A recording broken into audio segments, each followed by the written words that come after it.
দুই বক ও একটি কচ্ছপ। একদিন এক ঘন সবুজ জঙ্গলের মাঝে এক সুন্দর হ্রদ ছিল, যেখানে দুই বক ও একটি বুদ্ধিমান কচ্ছপ বাস করত। তারা খুব ভালো বন্ধু ছিল এবং সারাদিন আনন্দের সাথে একসাথে কাটাতো। এক বছর বৃষ্টি না হওয়ায় হ্রদের পানি শুকিয়ে যেতে লাগলো।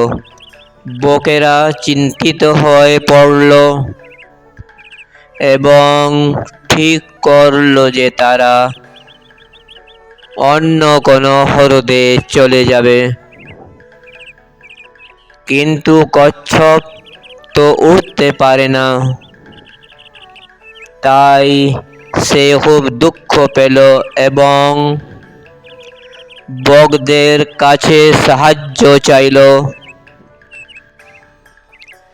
বকেরা একটি বুদ্ধি বের করলো। তারা একটি শক্ত কাঠি খুঁজে আনলো এবং কচ্ছপকে বলল, তুমি এই কাঠিটা তোমার মুখ দিয়ে শক্ত করে ধরো।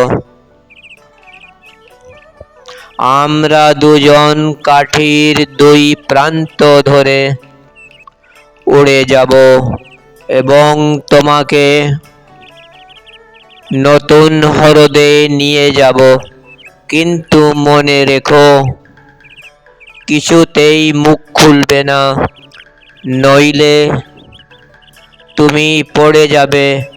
কচ্ছপ রাজি হলো এবং তাদের যাত্রা শুরু হলো। কিছুক্ষণ পর তারা যখন এক গ্রামের উপর দিয়ে যাচ্ছিল, তখন গ্রামের মানুষ আকাশের দিকে তাকিয়ে অবাক হয়ে গেল। তারা কচ্ছপকে কাঠির সাথে ঝুলতে দেখে হাসতে লাগলো এবং বলল, এই বোকা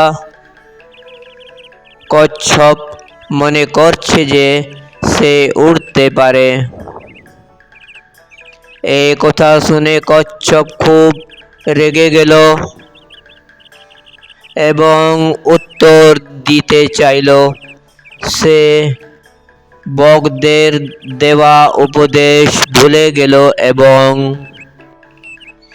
মুখ খুলেই ফেলল।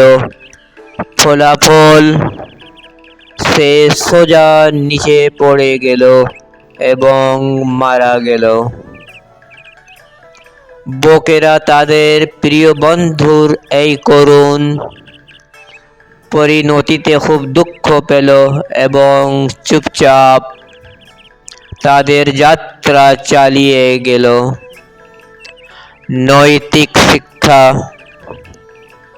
অহংকার ও অস্থিরতা সর্বনাশ ডেকে আনতে পারে। থ্যাঙ্কস, শুক্রিয়া, ধন্যবাদ।